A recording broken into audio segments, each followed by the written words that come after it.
Não, a minha dúvida é se dá para, com isso, assim, se dá para a gente dizer que o universo, então, não tem centro. Ah, sim, sim. Na verdade, é o princípio que a maioria dos físicos acredita, né? Que o universo não tem um centro, porque o universo está em constante expansão, certo? Uhum. Então ele Mas não teria um centro. em constante expansão de todas as direções para todas as direções, assim. Bem, não tem como provar exatamente isso que você falou, mas sim, se a gente for imaginar uma expansão simétrica, supostamente Uhum. haveria um centro. Eu até diria que seria o ponto do Big Bang, né? Por exemplo. Aham. Só que quanto mais o Entendi. tempo passa, mais o modelo do Big Bang perde força, né? Não sei se tu sabe. Isso é um fato, né? Por exemplo, com as observações do novo telescópio aí, o James Webb, cada dia que passa parece que a teoria do Big Bang está mais errada, ok? Então Uhum. tem muita coisa que o pessoal diz pra gente que é 100% de certeza, mas não é, tá? Tipo, eu não Sim. tô dizendo isso como um maluco conspiracionista, é um Não, fato. claro. Por exemplo, uma coisa que assim, falavam pra mim, eu achava lindo, e hoje eu já acho ridículo, é o É. seguinte, o nosso universo, a gente conhece só 5% dele, eu não sei se você sabe. Hum. Só 5% que é a matéria bariônica. Todo o resto, bariônica é a matéria das estrelas, dos planetas, etc. Aham. Todo o resto, 75% do resto é energia escura, dark energy, que é essa Uhum. que faz o universo expandir, por exemplo. E os outros 20% são a dark matter, que é uma matéria que a gente não vê, mas supostamente pela teoria tem que estar ali, senão as galáxias não seriam coesas. Vamos dizer assim, não teria massa suficiente para manter a galáxia unida, vamos dizer assim. Mas Uhum. ninguém observou nem a Dark Energy até hoje, nem a Dark Matter até hoje. Ou seja, 95% do universo a gente não sabe o que é, não entende, não tem ideia, não vê. Daí o No- mesmo físico que diz que não sabe 95% do que é o universo, diz que tem certeza sobre a idade do universo, diz que tem certeza sobre a formação da galáxia, do sistema solar, da Terra estar no centro ou não, entendeu? Então isso que eu Aham. acho ridículo, essa arrogância em face da burrice. Percebe? Porque se eu não sei 95% de uma coisa, eu não vou dizer que eu tenho certeza sobre qualquer coisa que envolva isso, entendeu? Claro. Então Aham. é ridículo, percebe? Mas são só detalhes, assim, que são, na minha visão, né, de quem já estudou também a história da ciência, é, devido ao iluminismo, assim. O iluminismo Sim, é uma coisa que veio para destruir tudo que estava sendo construído na Idade Média pelos sim. cientistas, pela própria igreja, né? Muito do que a Hum. gente tem hoje aí é uma herança. Então é isso, tá? Tem essas duas opções e até hoje ninguém provou que a Terra não está no centro. É só uma questão de modéstia mesmo, Uhum. percebe? Então, bem, e daí o que eu estava falando, né? Isso porque eu vi o Ptolomeu aqui na foto. Uhum. Ptolomeu era um grande astrônomo, era o maior da época dele, ele achava isso. E depois vieram astrônomos tão bons quanto ele que corrigiram ele nessa teoria da Terra, né, no centro, das observações astronômicas, de fato, né? Porque, por exemplo, o Ptolomeu ele não conseguia explicar direito o que o Galileu tinha visto, que era as luas de Júpiter, né? Uhum. Ele não explicava isso. Mas daí veio Tycho Brahe, que foi um grande astrônomo, por sinal, astrônomo que veio antes do Kepler, que Sim. explicou daí matematicamente que era possível, né? Uhum. Porque a gente pensa assim, tá bom, então a Terra, vamos colocar a Terra no centro, mas vai ter tanto coisa estranha acontecendo, por exemplo, esse movimento é muito estranho, os movimentos de Vênus e Mercúrio ficam estranhos, nada explica isso, beleza. Então, se tu colocar o Sol no centro, tudo vai ser explicado? Também não. Quantos movimentos Uhum. você acha que a Terra faz? É, tem assim, a Tem a rotação dela translação, própria, isso, tem a é, rotação, tem a translação e do a Sol. libração, E aí, tem mais algum? que eu saiba não, mas tô Pois é. sentindo que deve ter. Para explicar tudo mediante ao que a gente considera hoje como modelo padrão científico para explicar os movimentos da Terra, são 16 movimentos. Nossa. Não é só a rotação e a translação. É no Aham. mínimo 16. Entendeu? Então, vamos dizer assim, são tudo movimentos colocados ad hoc. Ad hoc é uma expressão, vamos dizer assim, colocado à mão para fazer algo funcionar. Percebe? Aham. Aham. Então, tipo, não dá para ter certeza de nada aqui, minha filha. Quando eu vejo, por exemplo, me diz uma coisa, você lembra lá do wallpaper do iPhone, a Blue Marble? Aquela foto muito bonita da Terra, né? Deixa eu te mostrar Ah, aqui. sei. Ah. Blue Marble. E aí? Tu acha que foi um satélite que bateu essa foto aqui? Não Já foi nem sei. nada. Isso aqui é tudo Photoshop. O próprio cara que fez a imagem falou. Tem nada Nossa, aqui. Ele pegou uma foto ou outra ali planificada porque as fotos vêm em 2D, né? E daí claro. ele foi fazendo. E outra, se vo... mas toda hora, por exemplo, as fotos da Apollo 12, Apollo 11, Hum, desculpa. Earth, vamos colocar aqui, Earth. Olha só, Earth vista da Apollo 11. Bolinha maravilhosa, né? Fotinho da uhum. Apollo 11. Agora, se você pôr aqui, escrever geoide, Earth, isso aqui parece o que tá na. Nossa. É outra coisa, entendeu?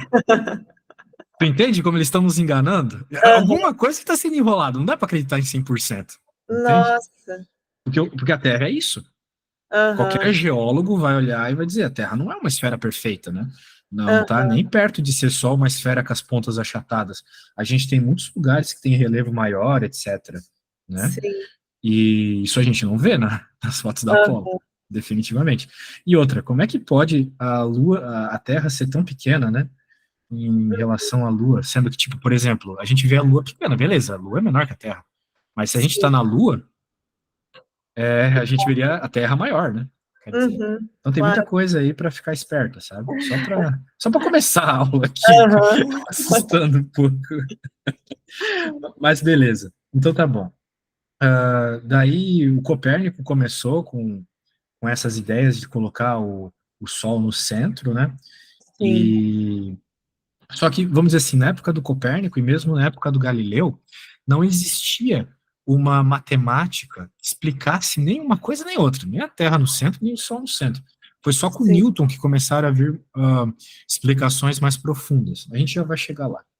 Uhum. Daí, o Galileu foi um dos que, pelo menos no começo da vida intelectual, depois de ter feito as suas observações, ele começou a concordar com Copérnico. Uhum. Apesar de que o Copérnico ele não tinha nem nada, né? Não tinha observação praticamente nenhuma. Mas Sim. foi só quando o Galileu ele viu as luas de Júpiter rodando em torno de Júpiter que ele então concluiu que isso poderia estar acontecendo em qualquer outro lugar, né? Não só ali em Júpiter, como por exemplo em outra estrela. E Uhum. daí então acabou com essa ideia de que o Sol era o centro do universo. Muito bem. Uhum. O problema é que o Galileu sozinho não fez muita conta, né? Quem fez mais foi o Kepler. As observações astronômicas do Kepler realmente são muito boas para explicar o movimento dos corpos celestes. Tem até as 3 leis de Kepler, né? A gente Uhum. vê algumas na escola. Bem, então, o Kepler, para pegar mesmo e quebrar com tudo que se falava sobre a simetria do céu, né? Sobre a perfeição da criação, etc., ele percebeu que as órbitas dos planetas não era nem circular, né? Era uma ideia copernicana. Uhum. Era, na realidade, elipses, Uhum. ok? Muito bem. Então, bem, tá aí, né? Não sei se tu já chegou a ver um pouco dos materiais de Galileu aí, tem muita coisa bem legal, né? Que ele Sim, esse escreveu. material eu já, assim, mergulhei de cabeça, isso. Sério, que legal. Eventualmente tu me passa, então, alguma coisa. Na verdade, assim, esse trabalho de um ano que eu estou fazendo é um podcast narrativo, assim, né? Um podcast roteirizado, com trilha sonora, sobre o Galileu. Então, é muita pesquisa no material, assim, na fonte primária mesmo, sabe? Entrar nos textos do Galileu. Legal. Meu, me passa isso aí quando tu tiver. Ele vai estrear, acho que é 14 de abril, a data, quando Tá, mas tu tiver. tem um canal no YouTube, alguma coisa assim? No YouTube não, é um podcast, não é vídeo, é só o som mesmo, mas já tem 2 temporadas. Tá no Spotify, tá em todos, assim, chama 20 mil léguas. Aí Poxa, 20 mil léguas, que legal. É a gente que falou de eu. Darwin. Diga. É que eu não tenho. Aqui, mas tem no YouTube, né? Tem no YouTube, tem. É que no YouTube é menor, assim, né? A gente costuma passar o Spotify, que é mais acessado, mas tem no YouTube. Ah, tá. Que É. legal. Bom, mas me fala mais do teu trabalho aí, fiquei muito interessado.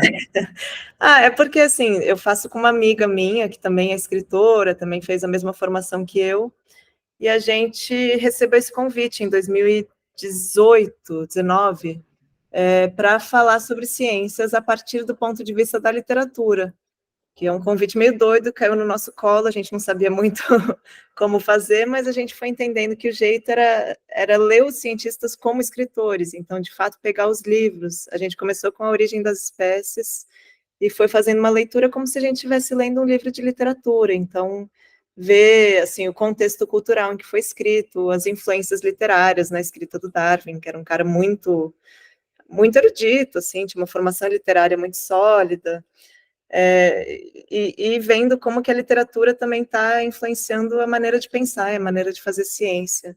E daí a gente foi, do Darwin a gente foi para o Humboldt, que é um explorador, um primeiro geógrafo, assim. E daí agora a gente recuou ainda mais no tempo e foi para o Galileu, que é uma viagem ainda mais difícil, mais louca, assim, mas a gente está muito fascinadas com Galileu, porque também é entrar no século XVII italiano, que tudo é maravilhoso, assim, é entrar na história da arte, entrar na história da arquitetura. Então, assim, a gente já escreveu quase tudo, a gente está fechando agora os roteiros, mas daí eu senti muita necessidade de também entrar nisso que eu te falei, fazer as continhas, entrar nos números de fato. É que assim, eu acho tão bonito o que você faz, daí eu venho aqui e estrago tudo com conta. Não quero fazer isso. Ai, ai, ai. Não, mas Poxa, assim, mas que na legal, época cara. do vestibular eu prestei letras, tá? Eu sabia que era isso que eu queria, mas eu fiquei um bom tempo balançada, pensando em prestar física, mas não fui para física porque eu sabia que eu não dava conta dessa parte, assim, não tenho esse raciocínio matemático que precisava ter. Mas a filosofia, a poesia é muito parecido para mim, assim, com esse tipo de questionamento que a física faz também. Não sei se para você Com isso faz certeza. sentido. Até na minha tese eu coloquei uma frase, né, que falava mais ou menos assim, o epitáfio da minha tese. Vou até te mostrar para tu não achar que eu sou mentiroso. Vou te mostrar aqui. Celular.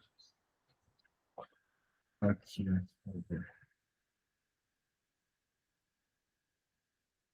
Ó, Que legal. pois é. Que Que eu acho bonito. isso mesmo.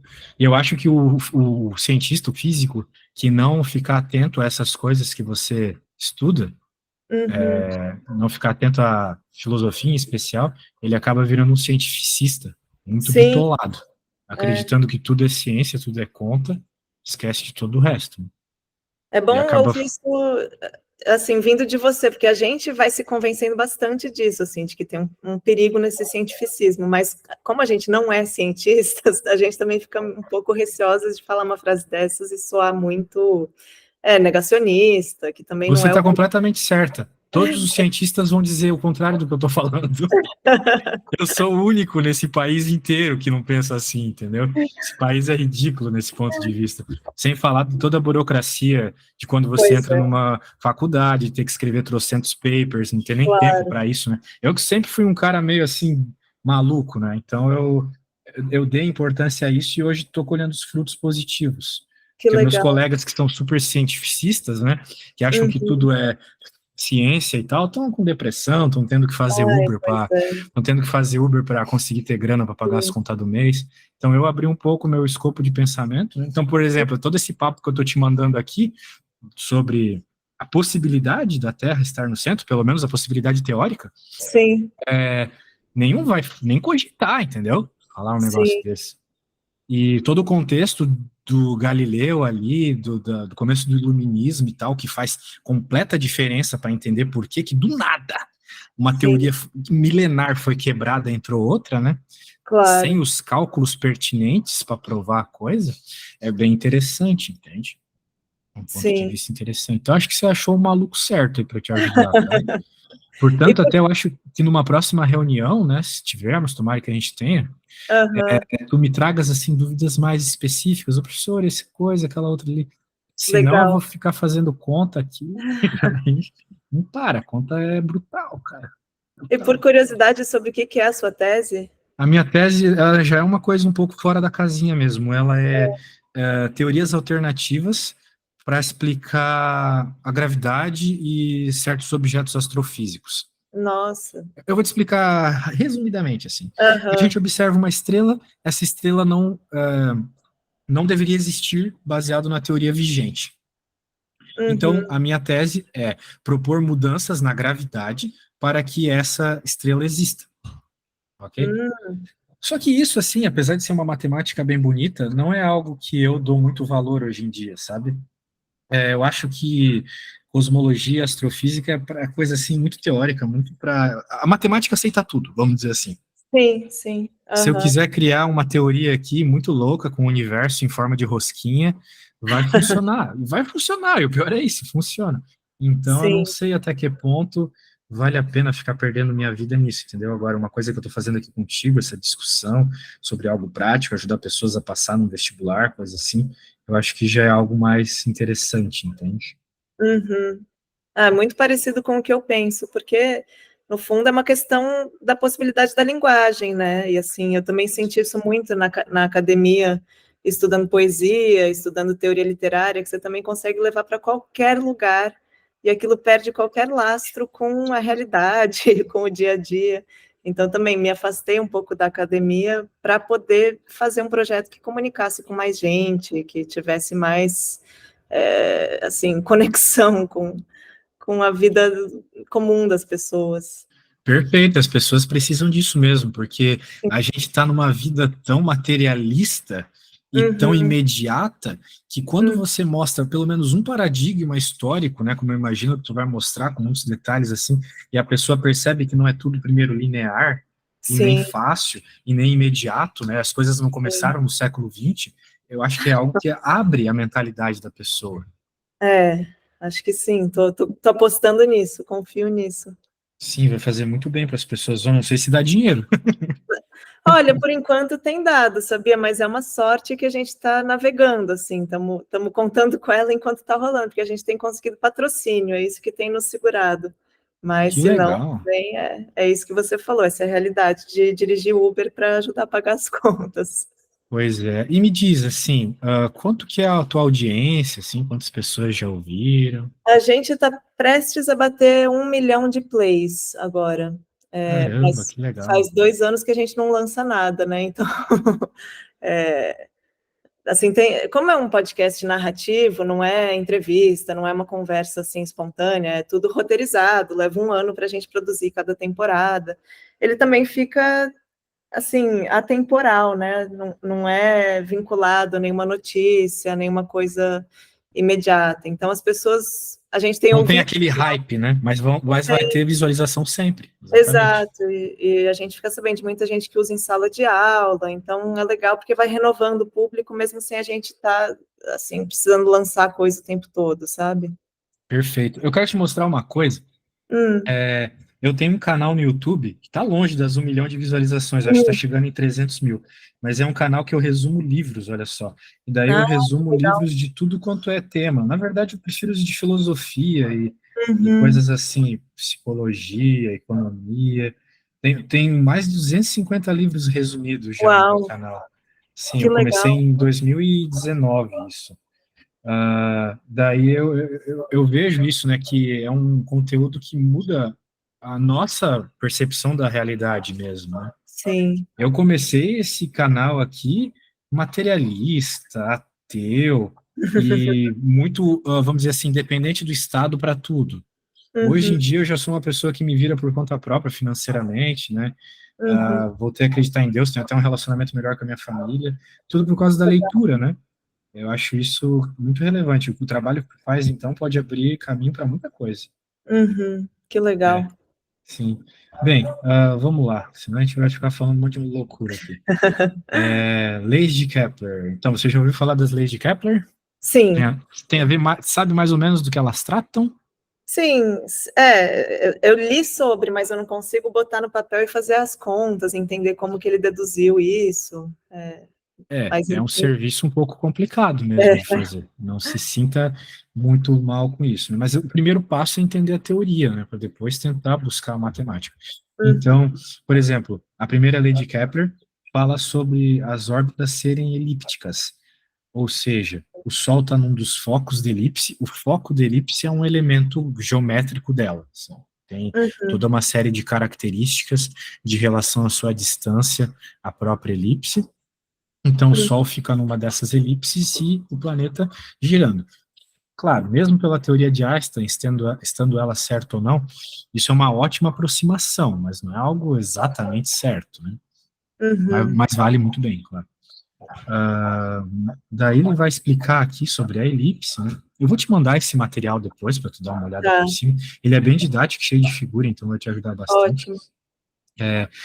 A elipse a gente sabe bem o que é, tipo um ovo, né? Um ovo 2D, vamos dizer assim. Aham. Mas, em especial, os focos da elipse são muito interessantes. Se você pegar um barbante e pôr entre os dois focos e puxar ele até a elipse, ou melhor, puxar ele até um canto, que ele aguente Uhum. ser puxado, Sim. que ele não estique, e você passar um lápis assim, você forma a elipse, entendeu? Então, é Uhum. sempre uma distância fixa, vamos dizer assim. Uhum. E se o barbante não estica, é porque tu tens uma distância fixa ali. Uhum. Muito bem. Claro, tem muitos elementos aqui matemáticos que poderiam ser vistos, mas a gente vai deixar um pouquinho para lá. Sim. Muito bem. Por hora, saiba que é uma elipse. Então, isso causa alguma confusão na cabeça das pessoas quando, por exemplo, elas vão falar de... Uma vez que a pessoa viu a primeira lei de Kepler, ela pensa, então é isso que explica o inverno, né? Hum. Quando a Terra está longe, lá no outro canto, é inverno, e quando ela está perto, é verão. A pessoa pensa isso. Mas Sim. está errado. Não é esse o Hum. motivo, tá bom? Porque, como eu falei para você, a Terra ela tem 15 ou 16 movimentos. Nossa. Um dos movimentos é a precessão da Terra, ela tem uma angulação, assim, né? Aham. Aham. Então, o, o ângulo, ou melhor, o lado, está mais voltado para o Sol, seja aqui ou seja aqui, porque essa distância é só uma figura, né? A elipse não é tão esticada assim. A elipse é quase um círculo, Sim. a elipse de rotação da Terra em torno do Sol. Aham. Então, é sempre o lado que está, olha só, com a precessão voltada para a Terra. Para o Hum. Sol, desculpa. Uhum. É sempre nesse lado que vai estar acontecendo o verão. Entendi. Então, é isso. Muito bem, muito bem, muito bem. Então, explicado aí sobre as estações do ano. Agora, a segunda lei de Kepler, a lei das áreas, para você ver como tem muita física que o Kepler não tinha nem ideia, né?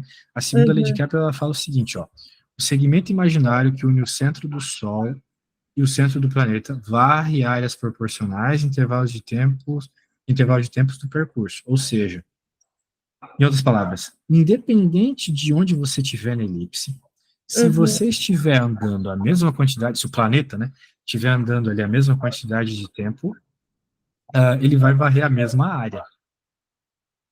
Sim. Essas duas áreas são iguais. Por quê? Porque os tempos são iguais. Ok? Uhum. Então é Isso isso. já começa uma relação que eu fiz na minha cabeça que eu não sei se está completamente errada, mas como eu estava lendo sobre Galileu, enfim, meu cérebro juntou essas duas coisas, é se isso também é parecido com, assim, com o movimento do pêndulo. O movimento do pêndulo, tu pode me É, explicar um pouco mais? Eu acho que tem a ver, mas se tu puder me explicar um pouco mais. assim, no sentido de que o pêndulo, ai, como que é? Eu provavelmente Ele vou se move explicar mais rápido quando está na parte de isso. baixo e quando ele vai chegando na ponta, É, sim, é, exatamente. Sim, tá. porque, de certa forma, você está tendo um movimento oscilatório aqui. Rápido, Hum, devagar, rápido, devagar, rápido, devagar, né? É isso. uhum, Da mesma forma que um pêndulo, que vai e volta, vai e volta. aham, Claro entendi. que tem muita física por trás disso, né?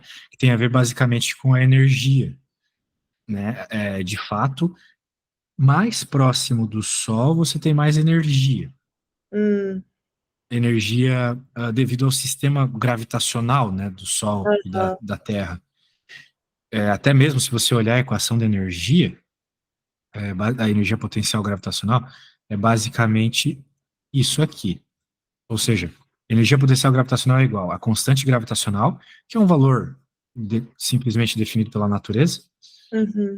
a massa do Sol, a massa da Terra e a distância. Ou seja, quanto maior for a distância, menor é a energia, Ah, tá. porque a distância está dividindo, tá vendo? Então, se você Uhum, pega e divide por um número grande, você tem uma resposta menor, né? Por Uhum. exemplo, se você pegar o número 6 e dividir por 2, 6 chocolate para 2 crianças, cada uma fica com 3. Uhum. Mas se você dividir para 3 crianças, cada uma fica com 2, certo? Sim, Ou seja, quanto maior o número dividindo, menor a sua resposta. sim. Portanto, quanto maior for a distância, menor a sua energia. Uhum. Então, por isso que num pêndulo, né, assim, de modo bem grosseiro, né, por isso que num pêndulo a velocidade ela é maior aqui, nessa posição, Sim, porque sim. a altura do pêndulo está subindo aqui, né? Então, tu Aham. está tendo variações de energia potencial gravitacional. Então, aqui vai ser mais devagar, aqui vai ser mais devagar, uma mola também. Acontece a Ah, que mesma coisa legal. numa mola, né? Uma Aham. mola, quando você tá assim, assim, assim, a maior velocidade dela é no meio. Quando ela vai se aproximando do fim, ela vai ficando devagar. Ah, que Assim, legal. Não sabia. isso. Bem, isso aqui é muita física, né? Tem muita física por trás. O Kepler, ele não sabia nada dessas físicas, né? Tudo Aham. isso foi visto depois com o Newton. Sim. Agora, tem um outro elemento muito importante aqui, que é o momento angular. Você tem uma cadeira. Bem, você dança, né? Coisas assim, né? Hum. Bem, não sei se você dança e tal, que eu vi uma Sim. foto aqui com um Ah, leque. artes marciais, Ah, Kung artes Fu. marciais. É. Kung Fu, legal. Bem, é que se você vê uma apresentação de uma bailarina, Aham. Já ela. fiz balé, já Ah, tenho essa então, experiência. então com certeza você sabe do que eu vou falar. Quando a bailarina fecha os braços, ela começa a girar mais rápido, certo? Uhum, claro. Por causa do momento angular. Uhum, Isso ocorre exatamente a mesma coisa aqui, com os planetas. Quando você diminui o raio, o momento. É como se você estivesse diminuindo o braço da bailarina, fechando o braço da bailarina. Ele começa a se mover mais rápido, uhum. entendeu? Que Daí legal. aqui ele está abrindo o braço, então ele começa a se mover mais devagar. É a mesma coisa, o mesmo princípio físico, beleza? Aham, Daí, por ele se mover mais devagar aqui, ah, ele vai se mover menos, vamos dizer assim, arco, né? O arco vai ser aham. menor, portanto a área vai ser igual aqui, que o arco é maior, né? Sim. Muito bem. Então, com isso em mente, continuemos. Bem, vai ter muitos detalhes, eu não quero falar muito deles, até porque o tempo está escasso. Uhum, Daí a terceira lei de Kepler, que é a lei que o pessoal mais usa para fazer conta, a lei dos uhum, períodos, que fala que o quadrado do período de translação de cada planeta, bem, quadrado, elevar ao quadrado o que? O período, ou seja, o tempo que o planeta, né, roda em torno do Sol, uhum, de cada planeta em torno do Sol, é proporcional ao cubo do raio médio. Ou seja, você pega o raio da órbita, ou uhum, seja, da distância entre o planeta e o Sol, eleva ao cubo, isso vai ser proporcional ao tempo de translação do planeta, ao uhum, quadrado do tempo de translação do planeta. Ok? Bem, isso é uma fórmula matemática, né, que envolve bastante coisa aqui, mas não uhum. tem muito segredo, tá? É só colocar os valores e jogar na calculadora, né? E Sim. vai, beleza? A princípio é isso. Daí ele está dando aqui algumas informações sobre as massas, sobre os períodos, Uhum. que assim é bem curioso também como é que eles fazem, né? Porque eles não colocaram o planeta numa balança para medir isso aqui. Eles Claro. também não sabem exatamente Aham. o interior do planeta, mal sabe sobre o exterior dele, né? Uhum, Agora, eu quero dizer, isso aqui é tudo baseado tanto nas medidas do Kepler, né? Quero uhum. dizer, se o Kepler está certo, esses valores de massa têm que bater, entendeu? Sim. Para que a conta dê certo. E assim vai. É um negócio assim meio. Sempre tem uns saltos, assim, né, que Sempre tem saltos, exatamente. Não é como se tu pegasse agora e medisse ali no microscópio se tem micróbio na água ou coisa do aham. gênero. Quando começa a falar de astrofísica, é umas coisas assim bem além. Tá? Não dá para Uhum. acreditar em tudo, não. Ainda mais eu vi muita coisa maluca aí nessa toda essa minha vida de astrofísico. É muito artigo que passa sem eles terem assim muita convicção do que estão falando, tá? Imagino. Então, vamos ler essa perguntinha teórica aqui nesse primeiro momento. Quais são as características da órbita que um planeta descreve em torno do Sol? Defina Félio e Periélio. E qual dessas posições o planeta apresenta maior velocidade? E aí, se essa questãozinha aí algum dos teus ouvintes te perguntasse, saberia responder? Ó, quais são as características da órbita? Bom, as características é que é uma elipse que fica mais perto do Sol num ponto e mais longe no outro, claro. Perfeito, perfeito. E fica mais rápido quanto mais perto, é isso? Exato, quanto mais perto, que nem a bailarina, lembra da bailarina? Perfeito. Beleza. Exatamente. E a Feli e Periélio, você lembra o que que são essas coisas aí? Não, isso não. Tem a ver com as posições, né, do planeta em relação ao Sol, Aham. né? A posição do planeta mais próximo ao Sol é o periélio, e mais afastado é o Hum, afélio, ok? uhum. Então, Beleza. é isso. Muito bem. Determine a velocidade aerolar de um planeta que descreve um entorno do Sol, uma órbita praticamente circular de raio R. O período de translação do planeta é T. Então, veja, não tem nenhum número aqui, né? E não Sim. tem problema. É só para, de fato, escrever sobre, né? Uhum. Entender sobre, falar sobre. São as leis que a gente estava falando, né? Uhum. Velocidade aerolar nada mais é que a velocidade diária, né? A velocidade com que a área cresce, né? Ali, naquele desenho que a gente viu, né? Sobre a área que varre o planeta quando está na Sim. órbita aqui com o Sol. Muito bem. Daí é a própria equaçãozinha lá do Uhum. nosso amigão, né? Uhum. Que, veja, vamos lá, né? A gente está definindo aqui essa velocidade aerolar como uma letra K, Tá. ok? É uma definição. Vou Hum. chamar a velocidade da áreazinha ali dos planetas com a letra K. Uhum. Então, como qualquer velocidade na física, a mesma velocidade dos nossos carros, né? A gente não fala quilômetros por hora, né? A quantidade de Sim. quilômetros que anda numa hora.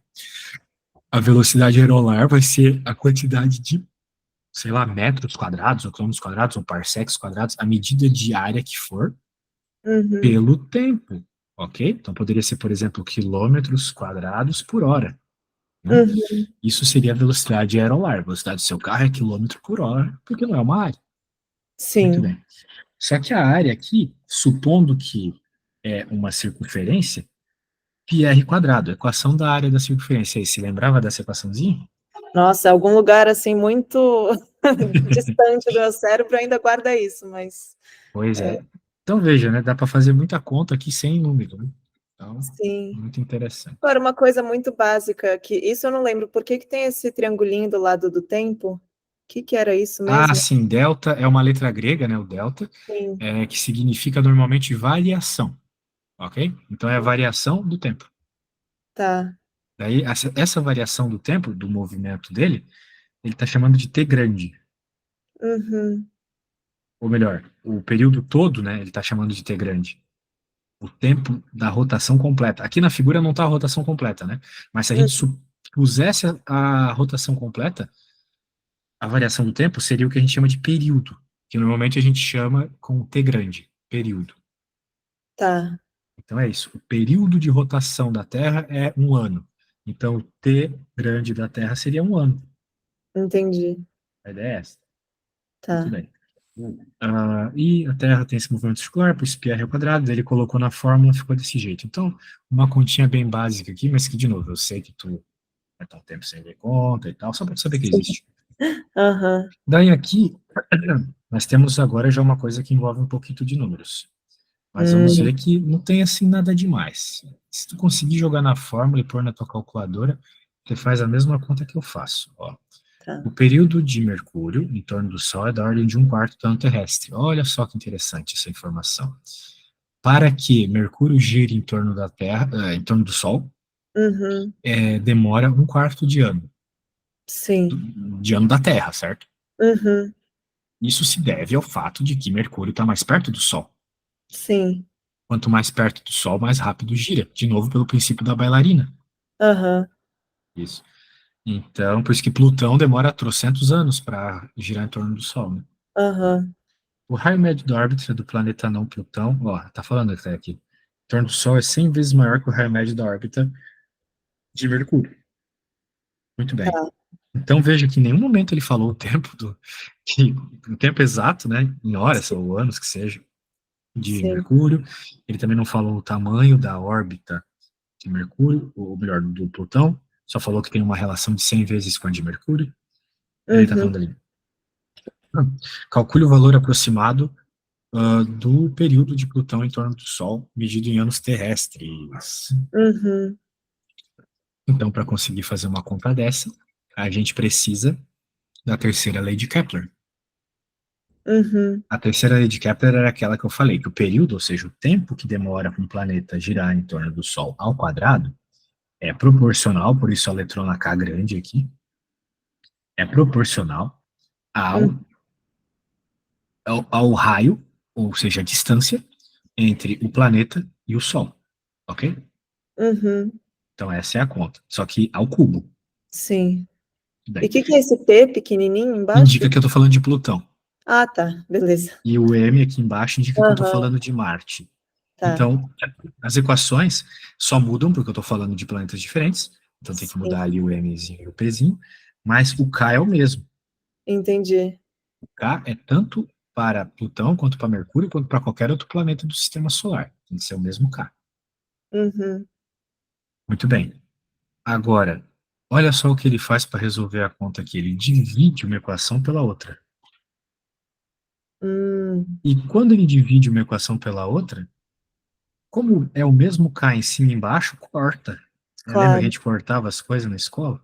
Aham. Quando estava igual em cima e embaixo, cortou, cortou. Sim. E daí ficou só isso aqui. Tá. Agora, de novo, eu não tenho informação nenhuma exatamente sobre Mercúrio, sobre Plutão, mas ele deu umas informações relativas entre eles.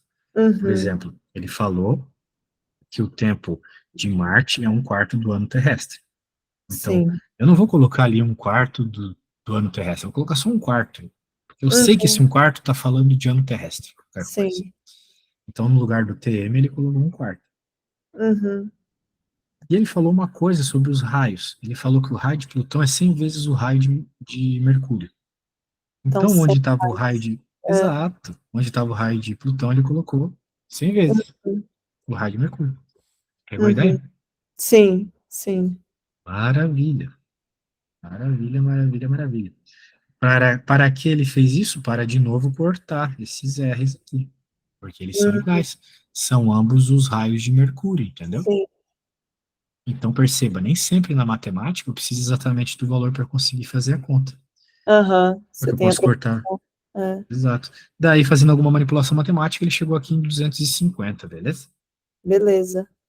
Então, essa continha básica aqui, sem muitas informações, nos trouxe que o período de rotação de Plutão aí em torno do Sol são 250 anos terrestres. Uhum.